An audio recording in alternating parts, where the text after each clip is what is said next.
Now, those who flooded during Hurricane Idalia or Debbie were busy preparing their homes and businesses in Port Richey today, especially those living near the river. We talked to Fox 13's Evyn Moon an hour ago, and Evyn, you told us the river was rising. It had about 2 feet till it went over the bank. Can you tell us what you're seeing now? Has it gone up much?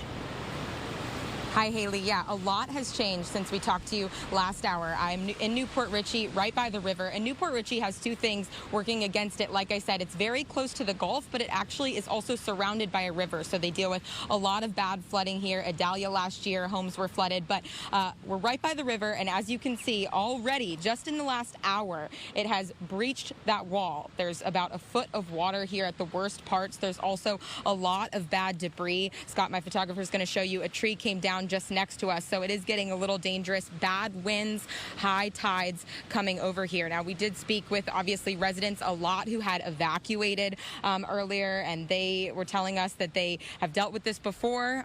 They were praying for the best. Some people looking to ride out the storm, hoping to keep water from getting into their homes. Of course, deputies and city officials were urging people to get out if you knew your home was going to flood. We also spoke with a business owner today. He was very concerned.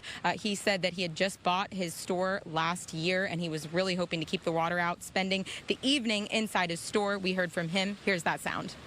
Everybody down here, there's two different levels. There's the rain problem, and then there's the flooding.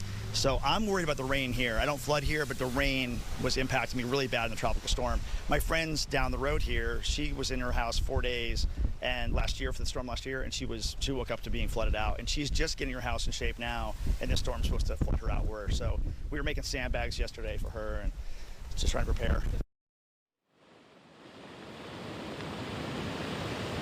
We're losing you guys a little bit. Hopefully you can hear me. But the Pasco County Sheriff's Office said earlier this afternoon that they were trying to prep for this exact thing. As the storm kind of shifted a little later, they were very concerned about nighttime rescues. This makes it a lot more dangerous, not just for the people inside, but of course for first responders. They're trying to find the roads at night. They're trying to light the roads properly. And of course, now we're already dealing with flooding that's expected to get worse. High tide, I believe, is in a few hours. So we could see a few feet more going into downtown, going into these homes. So they're really hoping that people heeded their warnings to evacuate, leave the home. Another thing they're concerned about is power outages. There's already thousands of power outages across Pasco County, thousands more expected overnight. So they're hoping that if you do have a generator, you're using it safely, not inside your home, not in the garage, outside, keeping it dry, or that you're just completely out of these areas that are very close to the Gulf and very close to this river. Now, as you heard, this is a Category 4 storm.